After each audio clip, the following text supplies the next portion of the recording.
What's up, everyone? On today's episode of the podcast, we've got someone who I consider to be one of the rising stars of SaaS Academy. Her name's Maddie Bell. She's a co-founder and CEO of a company called Scheduler.ai. We're going to go deep on this episode because she's got such a cool story. I mean, she was managing a massive P&L at Procter Gamble and then switched out of that into startup mode to co-found this company with her husband, Mike, who's the CTO. So you can imagine there's a lot of dynamics there.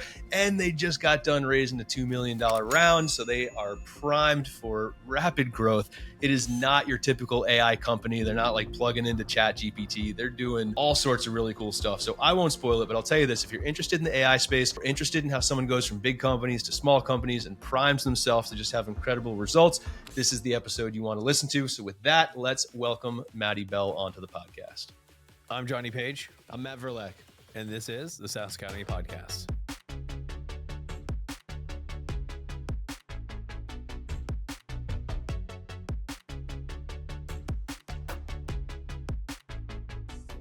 All right, so today we are here with Maddie Bell, CEO of Scheduler.ai, one of my favorite coaching clients in SaaS Academy and all around incredible founder. Maddie, thank you so much for coming on with us and talking shop for a little bit. Yeah, thanks, guys. Cool.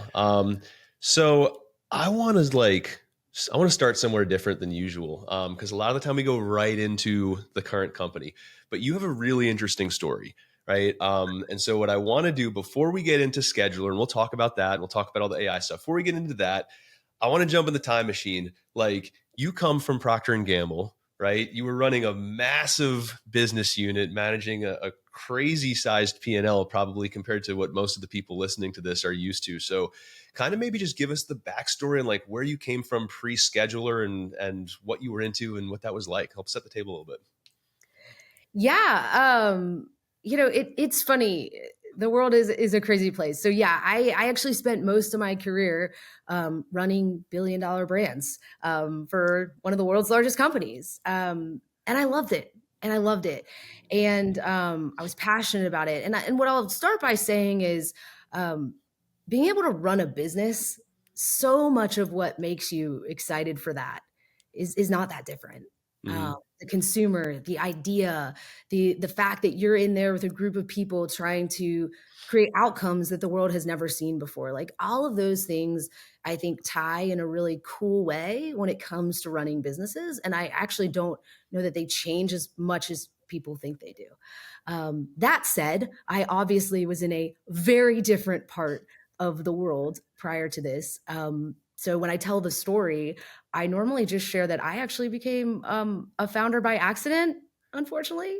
I had my co-founder and I had that lightning moment where we ran into a problem and we started feeling that the world should be a different place. That this was something that somebody needed to step in and solve this problem. And, day in, day out, we kept seeing it. And for us, that kind of little lightning moment was the fact that my co-founder was also Big Co. He was the vice president of data engineering and machine learning at the largest analytics company in the US. And I was too. And we had 3 kids and a dog.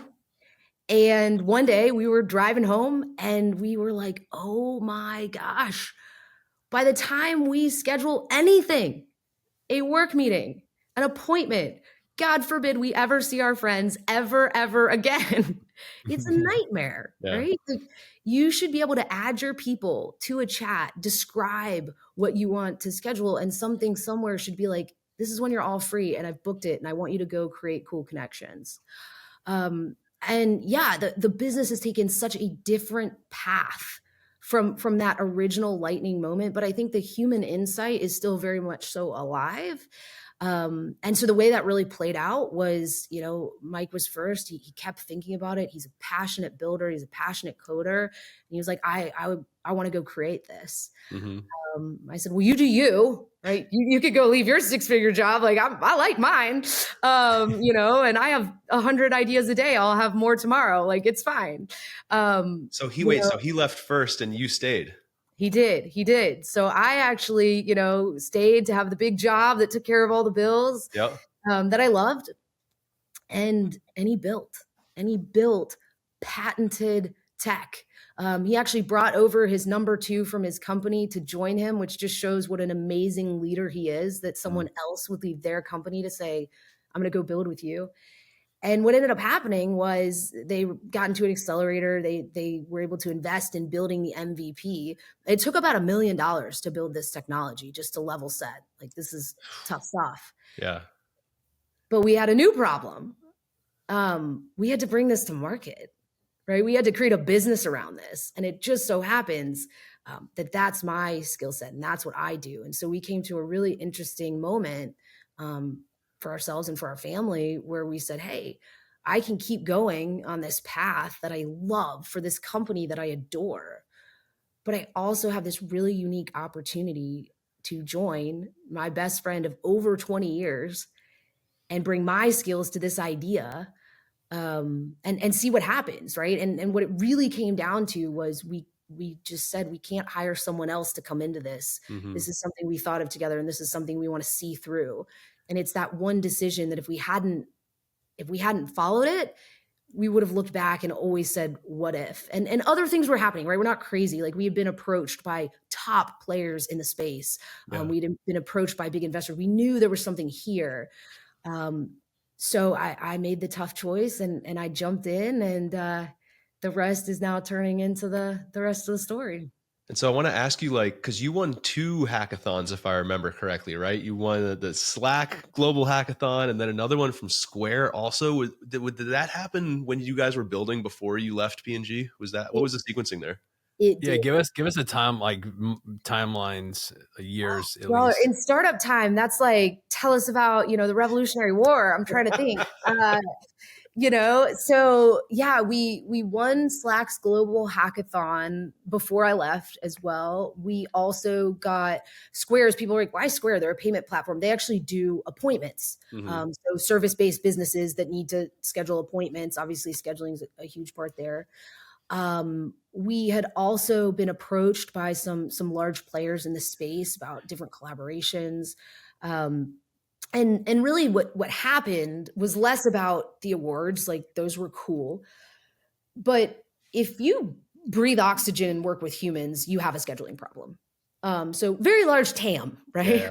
Yeah. To use the technical term, people are pretty amped about that. But as we know, as founders, right, your number one job is to really figure out those magical words. You don't even want to say them. You're like, product market fit. Oh my God, I said it. Maybe you don't, like, what is this? And what we found was we really had to go through that journey to figure out what was actually happening. And what was happening was that spectrum of people schedule at work, they schedule appointments, they schedule with their friends. Where's the pain? Right? Well, what we found was, like, the majority of people, right, it's at work. Okay. Appointments are good, but they're a little fractured and they'll come into the story later. And then we said, okay, at work, there's people that schedule internal meetings. There's people that schedule external meetings. Which one is it? Right. And it's the external meetings. Okay. Well, there's meetings that, matter and other meetings that some people would argue don't matter. But the ones that everyone can agree matter are the ones that make you money. And the ones that are easy to schedule are when you have 5 really important meetings that make you money and 10 humans to handle that. But what's really hard is when you have tons of meetings that have to be handled in a certain way that make you money. And that is really like that journey of, even through those hackathons, we were kind of on that journey to figure out where we could use AI, where it is uniquely valuable. And where AI is uniquely valuable is where you have high velocity, a process and a playbook that needs to leverage best-in-class principles, and enough nuance that you need some intelligence. Mm-hmm. And that's where, when we really started seeing the business take off, it was when we started integrating our AI directly into go-to-market playbooks, directly into that kind of space. So again, the awards were cool, but they were much more a signal of where to go. And that's kind of how we did it. There's such an interesting tension there, right? About, like, what appeals to investors is the if you breathe oxygen and are a human, then you're part of our total addressable market. And then on the other side of what it takes to actually gain traction as a business, where you went from humans to work appointments to external work appointments, and now it's essentially like mid-market B2B sales teams, right? Is what I think like the primary focus is. And so, everyone says the riches are in the niches, as the saying goes. But I think it's interesting that two things can be true, right? You can have the large TAM, and it doesn't mean that the niche is forever. But sometimes like that focus is what really gains the traction. I think it's interesting how you kind of held both of those things in tension. I think it's a good lesson for founders listening to this. Well, and what's really interesting is in the process of niching down, our role actually expanded in a way that I found super interesting and unexpected. In that, we started out with like meetings are a pain in the butt to schedule. Everybody, yes, we're nodding, right? But when you get into those layers of what does it take to orchestrate business to customer meetings at scale, what does it really take? That answer is extremely robust. It means you have to engage your leads and prospects in seconds, not minutes, not days, seconds. You need to engage them into a conversation. And in that conversation, you need to qualify their intent. You need to discover whether or not they should really be meeting with you or your company. And then once you've gotten that information, you need to figure out and route who they actually go to, right? That makes the most sense for both of them to create a meaningful interaction. So we can do that process that used to take hours and days in under a minute and get people to the right place so they can actually set more qualified meetings faster, which is great. But just because you set a meeting does not mean you get a meeting, right? And people need to reschedule, plans change, people push things out. You need to hand off meetings to close deals and enhance your sales cycle. And at the end of the day, all of this is required to get meetings from cold to close one. And that is all technically scheduling. And people are throwing humans at those logistics to glue them together when all they really want to be doing is showing up to the meeting and creating an outcome.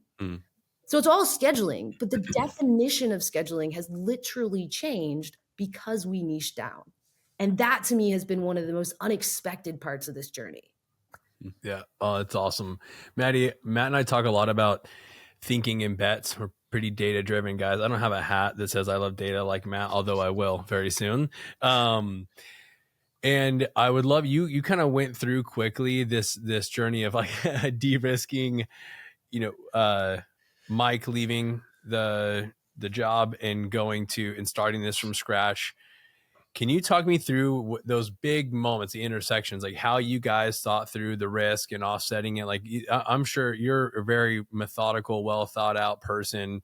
It wasn't just like, oh, this seems like a good idea. Talk to me about how did you de-risk and what was the timeline that you said of like, hey, Mike's going to go work on this for X number of months or years, or is it indefinite? And then also interested in the intersection of like when you decided to leave and felt like, okay, we have enough validation and enough sense of where we're going to go next that like we're going to burn the boats and go all in. Whew, good question, Johnny. It's a good one. I want to give a thoughtful answer. In terms of the decision, I've found that things that look bold and risky from the outside can and often do look very calculated when you see them through the lens of, what we saw and what we were encountering. So a lot of people come up and say, oh my God, you left running $1 billion brand and to a startup that literally was like 2 people. So brave, so courageous, right? And I like to think there was some courage there for sure. But there were a lot of factors, both personally and professionally, that came together. I happen to be a person, like my faith is a huge part of who I am. And I do think that the unique way the circumstance played out was a factor. And so I can speak a little bit to both of those edges. One, on the de-risking side, right? You have the practical, financial, functional pieces of this, right? And I tell people we benefited because from the day we started our careers, we put our heads down and we ran hard and we learned a ton and we built expertise and a financial foundation that allowed us to get to this place in life and be able to take a risk, a calculated risk. So that is one. We had a good kind of run into it. The second one was we were very thoughtful about the technology and what was happening in the world and what our professional learnings would be from something like this, and how that could pair with the experiences we'd had in the past, such that if things went wrong, right, we had backup plans, right? So again, there was that piece. And then there was the personal piece, which was, when you are in larger corporations, right, there are certain ways, because you're dealing with scale and people and very fixed things. When you're dealing with something that has high risk and high shifting and high flexibility, you also have that flexibility. And so I was able to uniquely come into a role where, I could create. We were venture backed. We could pay ourselves. I was working with someone who I've been with for 20 years and we've worked together through our whole journey. So net, was that a strength when you guys talked to VCs? Was that seen as a strength or a potential risk? I mean, how much vetting goes into the relationship before they write the check? It's a fair question. I think anyone who's rational would see it as more of a risk than anything else. Average would. I don't know who's listening, and I don't know y'all, but like if y'all told me that you did what we do, I'd have questions too. So, so no problems there. I think the reality is, I was lucky that the most important decision I ever made was to marry an A player, and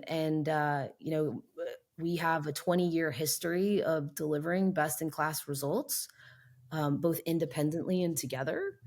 And we also are who we are. And so I think, again, each startup is unique. Each founder is unique, and what they bring to it is unique. And that is something that happens to be unique about us and our company.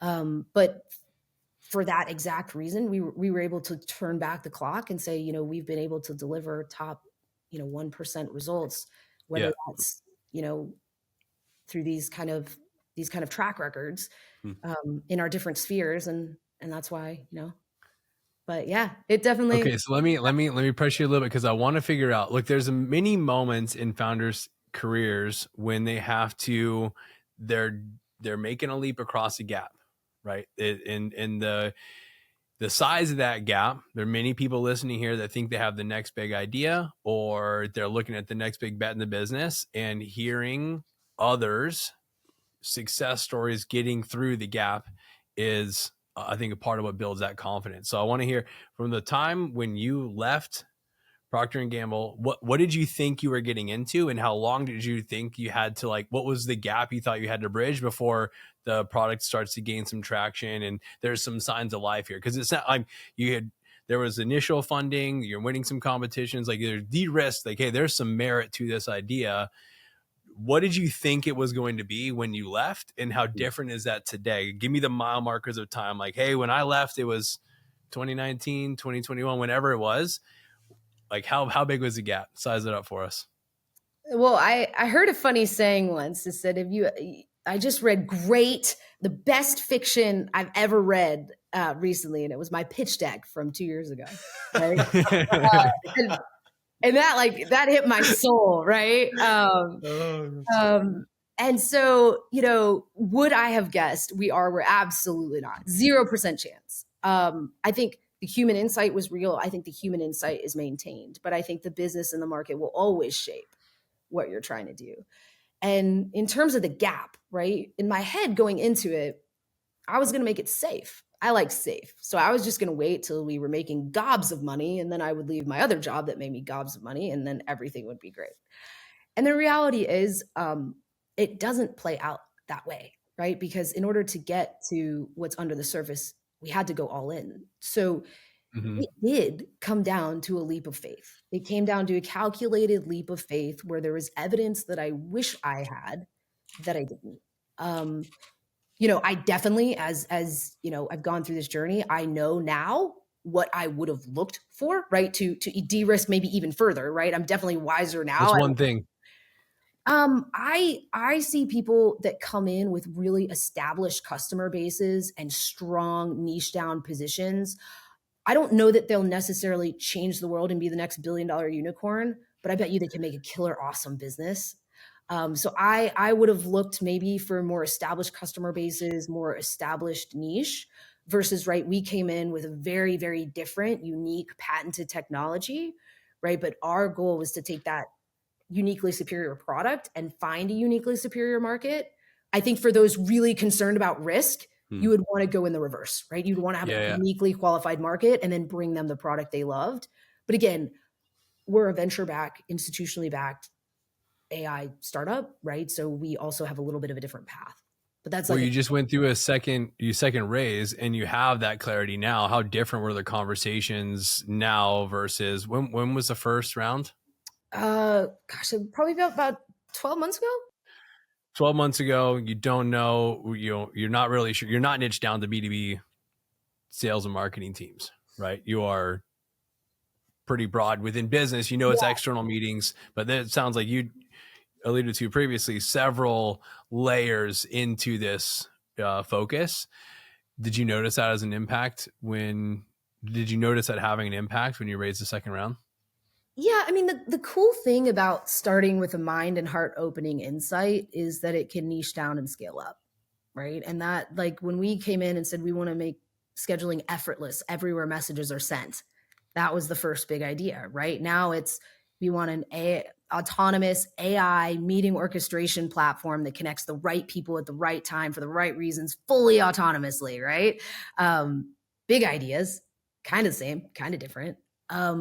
What I would say is cool is when you live on top of that layer of insight, you can flex that business towards that power. So it was really cool because we actually walked through a lot of the product market fit journey with our investors. They were able to see it firsthand. We have really good investors. They value building a business well and properly.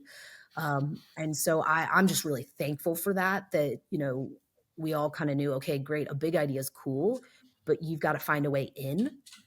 Especially in our space, right? Our beachhead was not what we expected.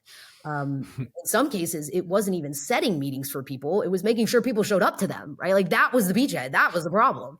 And then we were able to expand not only through sales, but into customer success, into recruiting, but all off that one little beachhead. So I don't know if that quite gets at the question, but it definitely was one of those things where I do think the big ideas matter because they give you something mind and heart opening to explore. But then I think niching down and creating a business out of it is where you have to get much, much more tactful and tangible. That's interesting. I want to switch gears for a second, ask a question. I know I haven't been asked this probably a dozen times by early stage founders in our coaching programs. And a lot of them are like, oh, I want to get a patent. I think I should patent this thing. I know you guys hold a patent on your technology, but it's interesting because 99 times out of 100, when I have those conversations, usually there's not a lot of ROI on the other side of trying to get a patent, nor is a lot of what they're doing necessarily patentable. What made it different for you guys? Like, what was that process like? How did you decide it was worth doing? Like, what was the thought that went into it? That's a good question. You have to remember when we decided to file for a patent for AI, OpenAI had not been released yet. So that was another thing that was a big shift, right? What we were doing at the beginning was saying, okay, guys, picture this. There's this thing and you talk to it and it's going to respond based on what you said to it with something intelligent. It's going to do something for you and it's just going to happen. And they would like sit there and be like, can you start over? Right? Cut to today. It's like, hey, I heard you had a genie. I have 3 wishes. Can we start now or do you want to do that tomorrow? Right. So to be clear, the expectations are still way off. But I would say that was one thing, right? Is that we were really seeing this as something we'd never seen before. We were also very intentional about what we were patenting. So you can patent a lot of different widgets and gadgets and none of them will necessarily help you. What we ended up patenting was actually the construction of how the, not to get too technical, but basically how messages can go through a very specific layer of heuristics, a state management layer, into an LLM and then back out. And so recognizing that we were going to have to overlay human behavioral law on top of LLM and through different platforms. At the time, no one was ever talking about that. It seemed kind of important, so we went for it. And now it's actually really cool. Like, it turned out really well on our, like, that worked out. But at the same time, so one, we were looking at a big picture patent, not just like the widget and the gidget, right? Because these are expensive and they do take time. Sure. The second thing we considered was, I worked at a big company where our lawyers had lawyers, their lawyers had lawyers. And the reality is your patent is only as good as your budget to defend it, which for most startups is not enough. Not that much. Yeah. And so a lot of it too, and part of the reason we proceeded though, was because even at the time, we wanted to see for ourselves and for our market, do we have demonstrably differentiated technology, and how can that be explained and clarified? So if anything, it's a marketing device, even more than like a legal device. Mm-hmm. It's also great when you go to investors to say, look, I'm not just a wrapper around an LLM. There is a fundamentally different way that these outcomes are being delivered.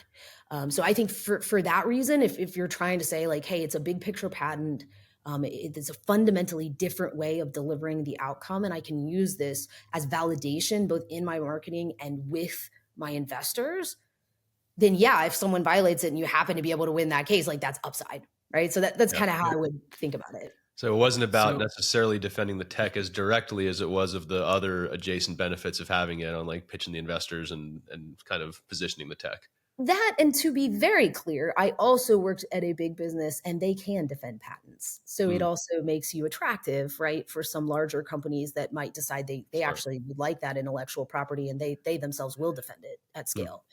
So again, I think it's a myriad of considerations for sure. Cool. So Maddie, I put most SaaS businesses today in one of three categories as it relates to AI. You've got those that have got their heads buried in the sand. They're not touching it. They're not really sure how to put it into their product. Then you've got some that are starting to tap into like integrations to OpenAI or other tools, and they're playing around with it. It's more of a novelty than it is a utility, right, at this point. And then there are some that it's a real utility. It's powering the product and creating a real differentiation. You're in the middle of this community of founders in SaaS products that are leveraging AI in one of those three categories. Like, what do you see are the differences between those that are it's a real utility, it's driving a differentiation and the savings of time and money and outcomes in the product, and then those that are like just not quite getting it right? What's the difference between the two? I think you have to reground yourself in the problems that I see a lot of business facing, right? There's a few problems that I think are impacting businesses' ability to kind of orient themselves around AI. The first is, if everybody's like being straight up honest, people are unsure how they feel about AI and how they perceive it, right? So some people, like I mentioned, they're like, oh, it's a genie. It just grants wishes. This is incredible, right? Other people are like, no, it's like this cute little robot and it follows you around. It's super helpful. And then other people are like, this sounds like Terminator. Like, I'm getting serious Terminator vibes from this, and I'm actually uncomfortable, right? So people are in that stage. And then the second problem that people are facing when it comes to knowing what to do with AI is, even if they get to this place of like, okay, I got it, this is going to change how we do business, we got to get in the game here, they're now seeing thousands of choices, right? They're like, where do I even start with this stuff? Like, I'm super confused. And then the third problem we tend to see is that they also are a little unsure of how this is all going to play out, right? Like, I don't know if you guys have seen the movie Fantasia, where Mickey Mouse is like, I'm going to make these brooms do stuff for me. And it starts out super legit. And then by the end of the movie, it's like these brooms going nuts. And you're like, oh my God, like, make it stop. So I think as businesses orient themselves, they're working through those processes. And so the principles that I often bring businesses to kind of get them to a good place on this is, number one, the expectations have to change, right? Like, people are already taking bets on when the next $1 billion company is going to be founded by one person. And that's a super cool thing for founders, because our inability to hire 1,000 people, creates a reliance on technology like this that makes us want to try it and get the best out of it. So when people are changing their expectations and they're serious about it, it is 100% going to transform their business results. No question. It is the best form of leverage on the market today. So that part, I feel like founders are good at change. We like change. Like there's an opportunity to get into it, right? Bigger companies, change is not the same. So we've got to work through that process. But yes, expectations very different. I think what hasn't changed is the fundamentals of how you connect with customers and build businesses. And that's because people are still the exact same, right? They're irrational. We have not fixed that, right? They want things now. And so for me, when I see businesses that are either, hey, I'm not into it, right? It's because they don't know what's going to happen here and they're not really sure. When I see them like, hey, okay, yeah, we're using it. Our expectations are good, right? Like we want to get stuff and try this and this is neat.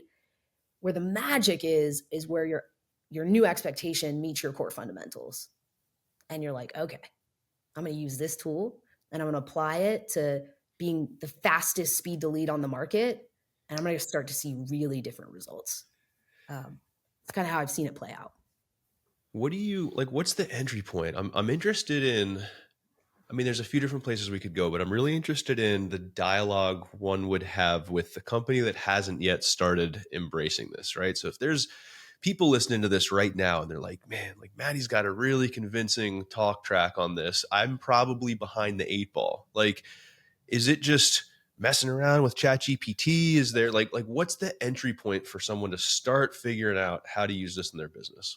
What would you tell them? Matt, are you talking about SaaS builders building SaaS products? Are you talking about consumers, whether B2B consumers of AI products or Yeah, you talking about builders or consumers? Like consumers of it, right? Like in the company, how would you use it? Yeah, I would say kind of people consuming it to build their business, right? So people who are using AI to build their business. Exactly. Again, I have both roles, right? I do build AI. That is what we do, but we are a small company. So we use AI to grow our business universally. And I think when you say like, where do you start? I like to start, again, looking at things like first of all, give yourself some grace. There are still people learning how to properly use Excel and PowerPoint. So I think some people get intimidated really quick, and then you have to be like, hey, it's cool. I think it's this idea of have a purpose though. And again, when we see AI being applied really, really well, what we see is people lining up their go-to-market motions or their KPIs. And again, shifting that expectation of how can I actually achieve more using the same really, really proven strategy. So the way that I like to walk people through that is a lot of people, there have actually been 3 phases of AI that people have experienced, but they're not maybe as aware of. The first phase was, the meteor hits the earth. OpenAI launches ChatGPT, and suddenly you can write a poem about a flamingo in seconds in iambic pentameter, right? It's like amazing. You're like, oh my God, what did that do, right? Unlimited creativity. But it's constrained to this relationship that I have with this chatbot. Like it's just me and ChatGPT and we're riffing and we're creating cold emails and it's cool. Right? The second phase that we've seen is AI integration. So all of this capability has been pulled into all of these different platforms that everybody's using, right? So now you're starting to see it on your LinkedIn. You're starting to see it you're seeing it everywhere. So Johnny, that's kind of the next phase of, well, I could use it within the platforms that I'm using to get started. I think what's important for people to realize is there is a third phase coming. Not to give Terminator vibes, just that's the 4th phase. No. It's still not there yet. And that is this idea where the AI is able to transcend the platforms themselves and actually start executing end-to-end workflows like humans, right? We use multiple platforms to get things done. And that is what AI agents are. That's what we are building. And it's that ability for that AI to actually transcend all those platforms. And the difference in that is you're actually not using a platform. You're hiring an AI agent to execute a specific part of your playbook. And so when people say, like, where do I get started? I do think a lot of noise has been made around co-pilots, which are great. But when there are 1,000 of them, you're like, how many of these do I need to go figure out before I get a business result? Right? Versus when you say, okay, I've got a part of my playbook that I want to automate. I want to put this on autopilot so that my humans can be in there making it happen. It's okay to start there. And we see that with pipeline scheduling, right? What we see is when we stopped making people remember to use it, when we stopped asking them for the answers that they already had told us what to do, and meetings started showing up on their calendars, they were like, holy cow, what is this thing? And guess what they wanted to do next? They wanted to go see how they could use it and pilot it, right? And it was almost the inverse learning, right? Where you talk about in SaaS Academy all the time, the road to value. You don't have to teach an organization of 100,000 people how to use AI to get a benefit from AI, right?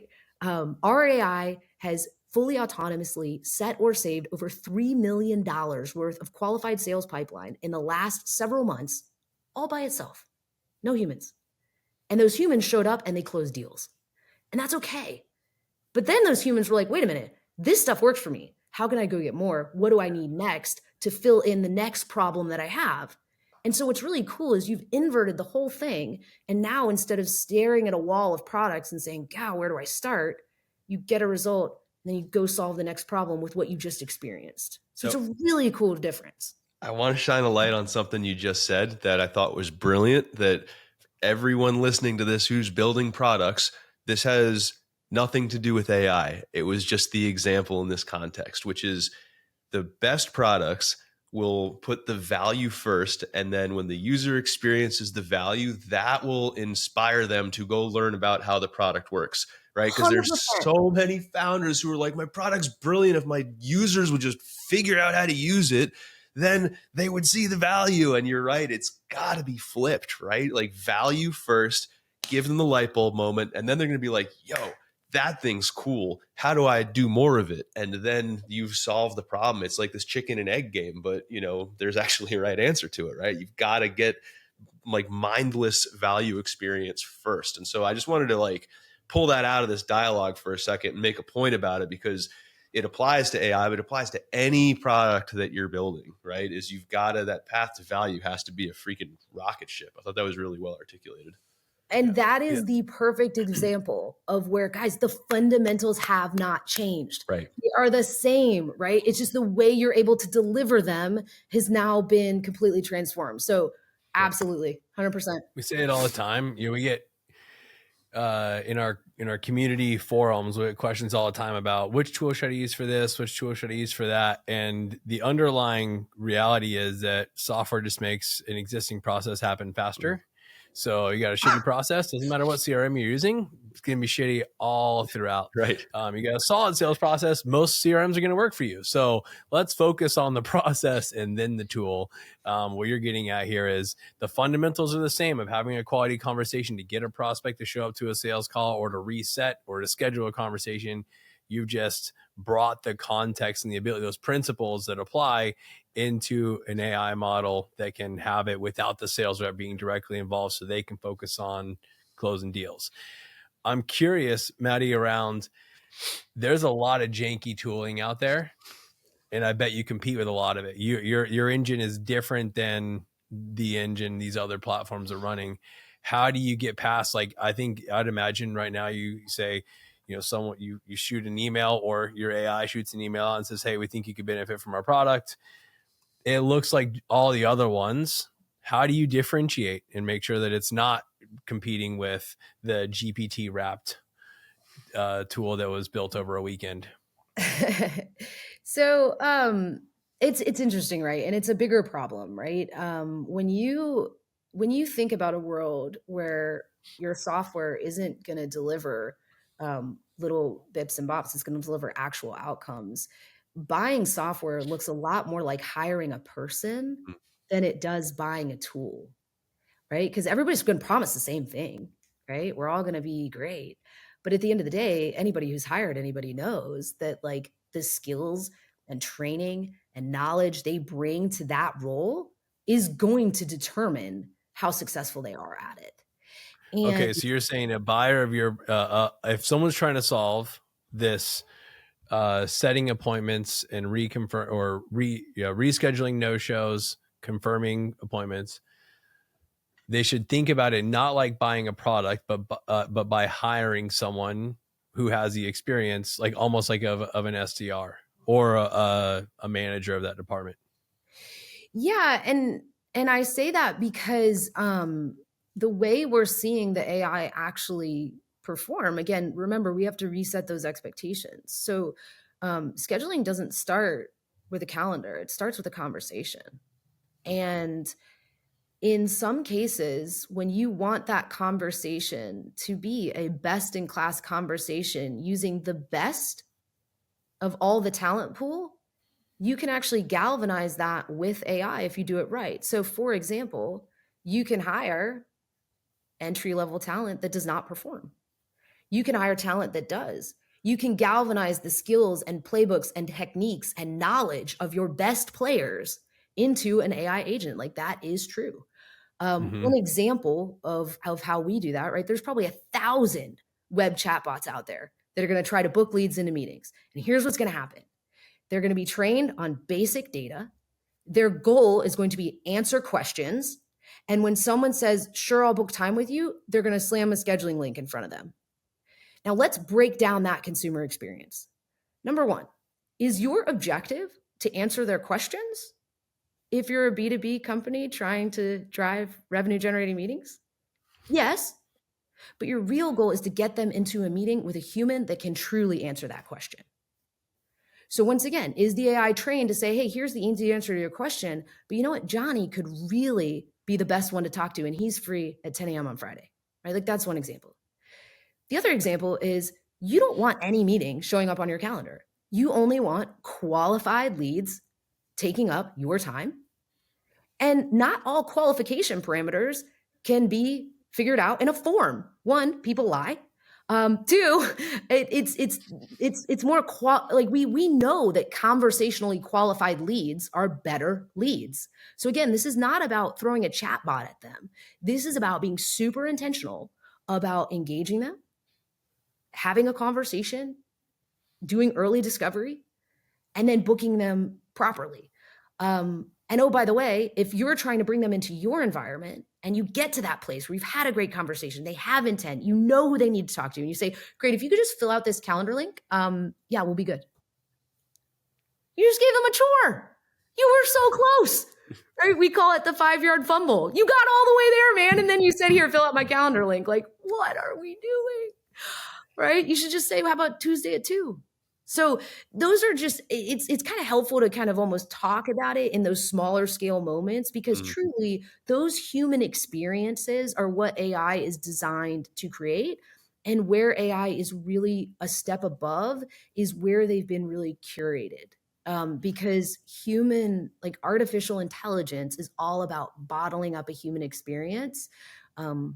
In a craftable way. And yes, you can throw cheap technology at that. You can have it talking about bibbity boppity boo, whatever, answering questions.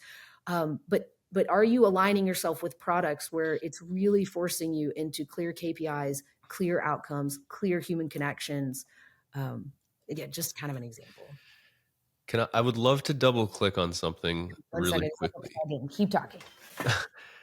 I think this is like what you just went through to me is a masterclass on truly knowing the jobs to be done of your customer, right? And so what did it take for you to dissect this process so deeply, right? Because I think like if you're a B2B SaaS founder and you can't speak about the core flow, right? The job that your user's trying to do at the same level of granularity that Maddie, that you just went through the scheduling process, you've not necessarily arrived, right, at the ability to solve the problem. So like, what's been how did it take you to get to that point? Because I mean, you got it dialed. Whew. A lot of times, two things, a lot of time in front of customers Mm-hmm. and a lot of focus on creating a human experience. Because we actually went into this to say, how can we authentically take the human away from this process and allow them to be where they need to be? So if you're an SDR, you need to be using your insights, your intellect to go unlock new opportunities. And if you're an AE, you need to close. What are all the things getting in the way of that need to stop?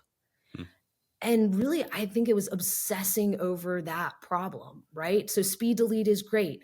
But again, how are we qualifying? You can't have someone fill out a 10-page form.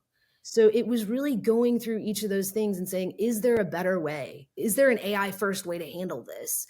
And then working with our customers to iterate on, okay, that was helpful, but here's the challenge and here are these nuances. So I really would just say it's tons and tons of hours in front of customers and getting to the point where we could speak it back in their language.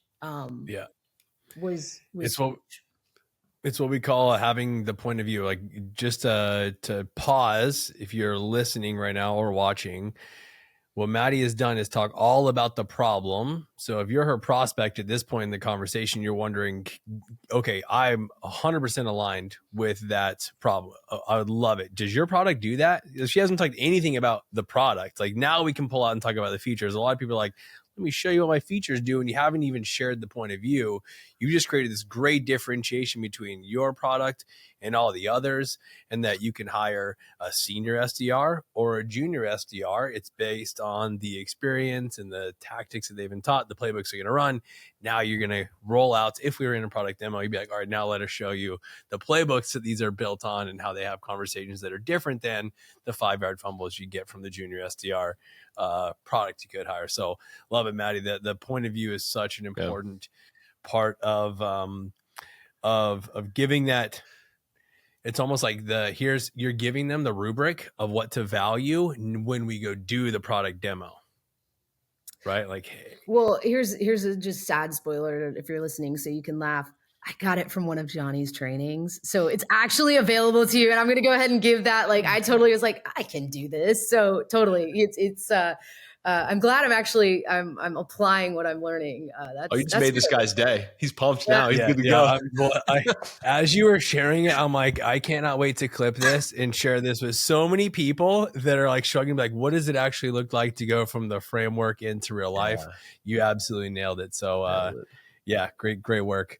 Matt, I don't know where you want to go, but I kind of want to double click into some of the rhythms and habits that you and your co-founder, aka husband and 20-year best friend, have developed that allow this to be a success. Like, I think, the product is obviously a huge contributing factor to the success, but like your working relationship, and then you got 3 kids and still a dog. She gets fed. She's doing okay. It's a miracle, but she's making it. Your things are working well on that front too. I'd just be curious, how do you guys navigate that relationship? What have you learned over 20 years that maybe if you could go back in time, you'd say these are some of the fundamentals that will help us work together even better? Yeah, I mean, again, people ask us all the time. They're like, "Hey, you're co-founders with your spouse on a venture-backed startup. How's that?" Right? And I say, super open, we have a cheat code. We met when we were 15 years old. We met in high school. We in Chattanooga, Tennessee, of all places, and we grew through every life stage together. And so we were able to benefit from that experience because we were able to kind of learn, there's things that definitely join us, right? A common understanding. We are quintessential type A athletes, right? Like, always want to be on the top of our game, always have that drive and determination that is never questioned. When we're both in the room, it's like, you're going to be there, and whatever you're going to do, you're going to do it. And that universal thread is a gift.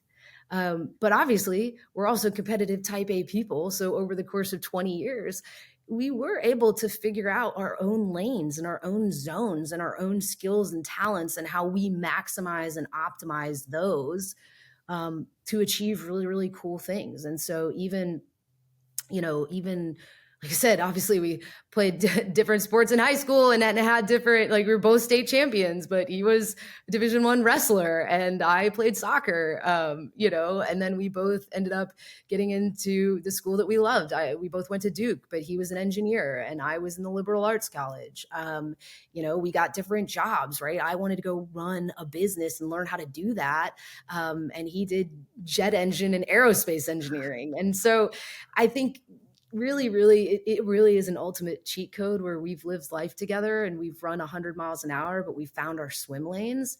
And so the ability to start a company was really the just maturing of that. Not everybody has that gift. And I certainly, for those that do know it, and for those that don't, I hope they look for it, because I do think, they teach you a lot in school, but they don't necessarily mention that, like, who you choose to be a co-founder with in life is the most important decision you're ever going to make. And I'm just really, really lucky that I made the decision I made. So cool. I love that. We say all the time, and if actually we didn't say this first, but we've seen it evident over and over again, the founder is the ceiling, right? So what have you, sorry, I think I froze for a second. We'll fix that. Phil, Phil will fix it in post. We see all the time that the founder is the ceiling on the growth of the business. What do you, if you were to third party your habits in your day-to-day, like what do you do that allows you to continue growing to the point where, whether it's leading Procter Gamble or leading the team now at Scheduler.ai, what are you doing to grow as a founder, and what do you think is behind that success? I think the cool thing about being a founder is you're in a constant state of growth, right? What your business looks like, at a certain level of MRR versus what it looks like. I mean, they're completely different. And that is really for people that like that, trying to figure out these problems at these different stages. I mean, obviously it's super cool. I think that the rhythms, though, and the habits and the practices that we had to develop as founders is really how to create the infrastructure to fuel the end game, the long game. When you're at a big company and you have that resourcing and you have kind of just that stability, you can make a wrong turn left or right? I think the anxiety and the stress from founders is like wrong moves have material costs, right? Like literally, I think the early stage founder number one KPI, don't die. Right.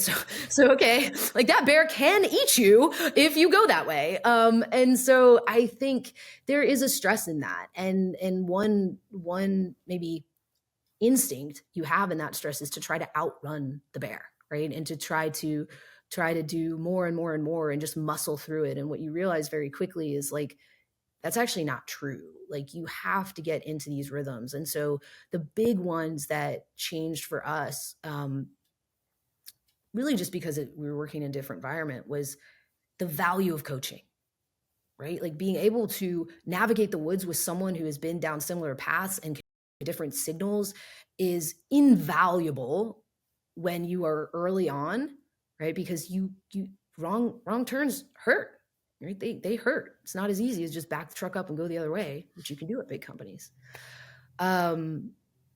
Recognizing that, especially in a small company, you're not going to get fed that same relationship capital and those experiences that maybe are a lot easier in bigger companies to come by. So you actually have to pursue them. You have to pursue a community, right? That can pull you through some of this uncertainty and some of this frustration. Like we've talked a lot today about the successes of this business.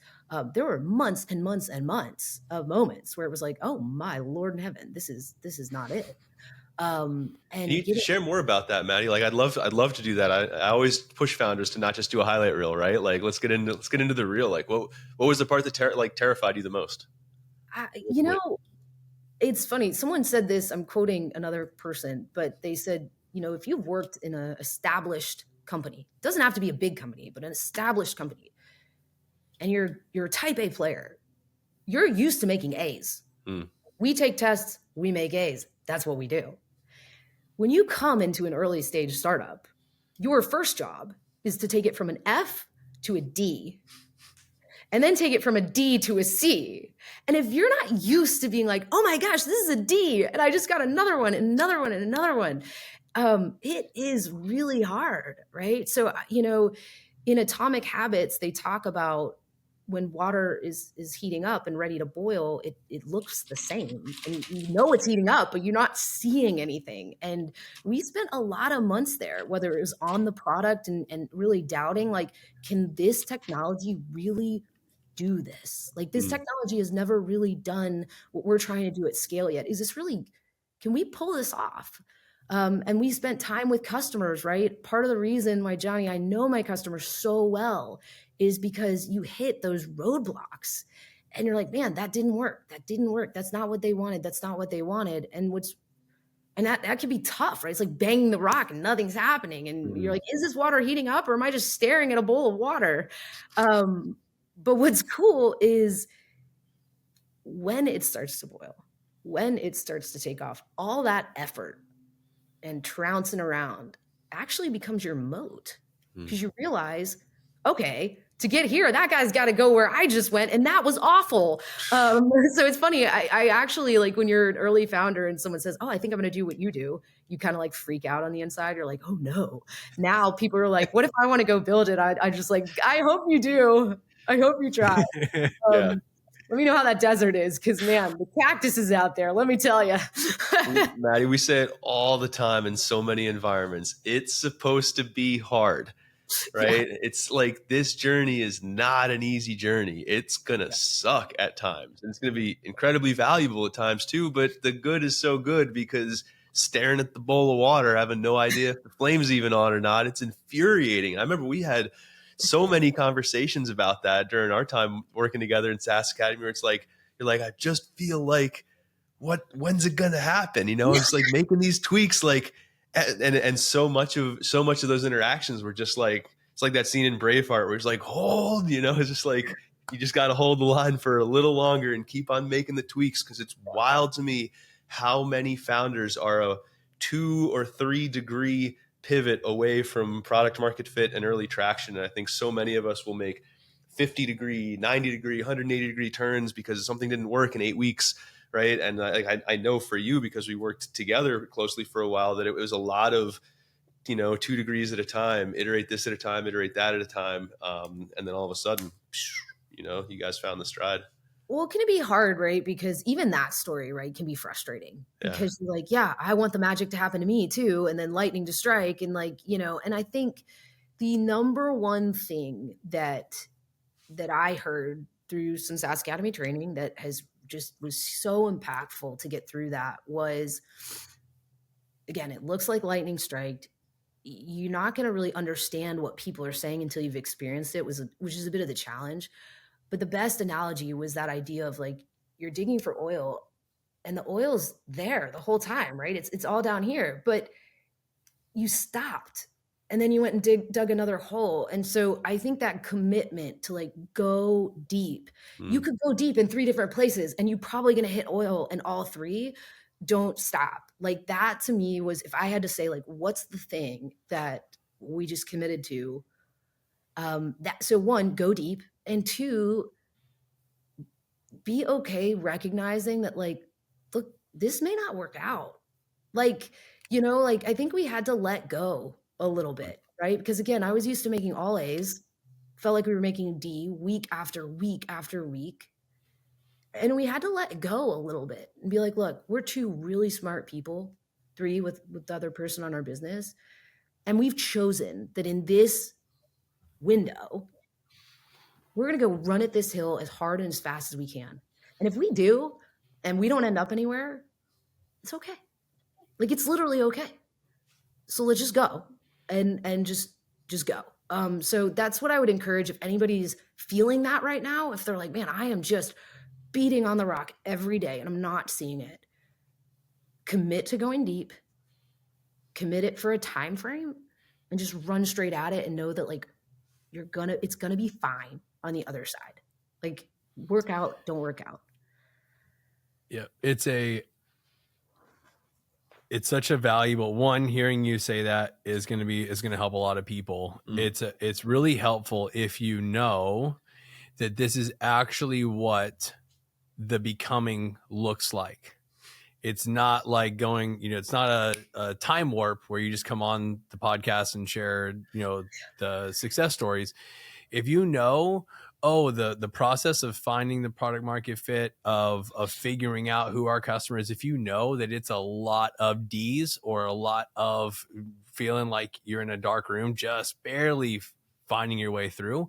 If you know that what's like, when you experience it, you're not surprised. I think one of the challenging things about what our social media algorithm surface is a lot of the success stories of entrepreneurship, and it skips a lot of the becoming. And so then when it happens to you, you're like, oh my gosh, why is this so much harder for me than it is for the highlight reel I heard Maddie share?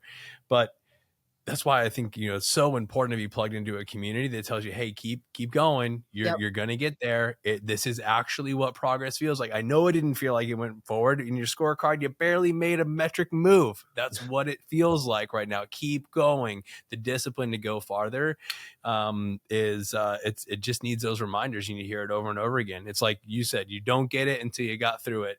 But there's a reason why you hear so many people say, hey, keep talking to your customers.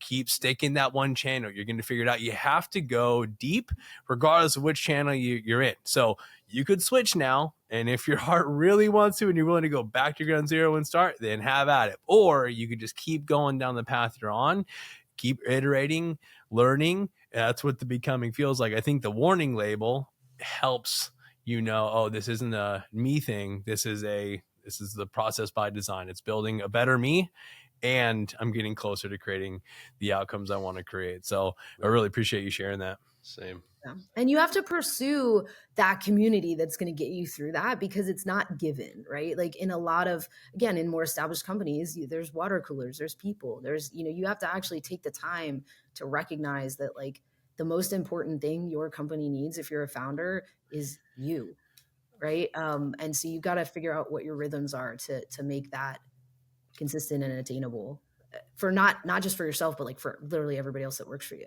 Yeah. We say it all the time that like, this is such a CEOing a startup is a lonely journey. And it's one of those things like community helps, but it's just interesting where, whoever you were before you embarked upon this journey, like the person that you are now is no longer understood by your peer groups from your prior professional life. Right. So you change that identity and all of a sudden you're like this enigma that people don't understand. Right. And so if you don't have that group to confide in, like I felt this, right. I came out of the fire department into a startup, and my fire department buddies were like, how's that computer thing going, dude? Let's go drink a beer. And I'm like, I can't, I want to go write code. What's going on? Like nobody understood, So it's, but you're right. Like the team needs you, right? The team, if you're like the CEO, the team needs you in all of the angles of life, right? Physically healthy, emotionally healthy, supported by a peer group, all of those things. It's like, something that has to be, I think, deliberately crafted into life, in order to have it. It's really difficult.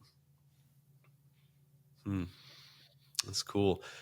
All right. Well, I am going to ask you a question that I stole from Johnny Page because it's a great one, but we decided we were going to close out our podcast with this. Everything you've built, everything you've done, right? From P&G to Scheduler now, I know you still have a lot left to build, right? Just raised a round. So if Maddie's investors are listening, I promise you she still has a lot left to build. But what's the thing, right? You're 80 years old looking back. What's the thing you want to be remembered for? It's your life's work.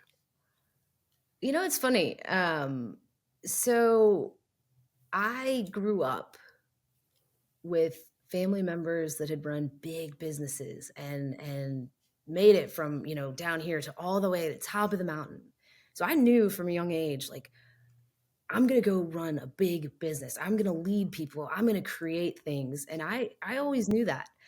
And you'd think if I stopped that sentence there, you'd know the answer to where the story ends. The reality is, I became a parent, and it changed absolutely everything for me. All that drive, all that determination, all that passion to build these amazing businesses in probably a matter of minutes translated into the love, affection, and adoration of somebody else. And it was really actually hard for me to navigate being a working mom at a Fortune 10 company running $1 billion brand and still wanting to be there every single second that my child was growing. And so actually, what do I want to look back in 80 years? I have 3 daughters, and I know that one day they will have the desire to lead businesses and create things and bring new things into the world, just like I do. But I also know that they will have the fierce love of their family, and they, as women in the workplace, will need to know how to navigate that.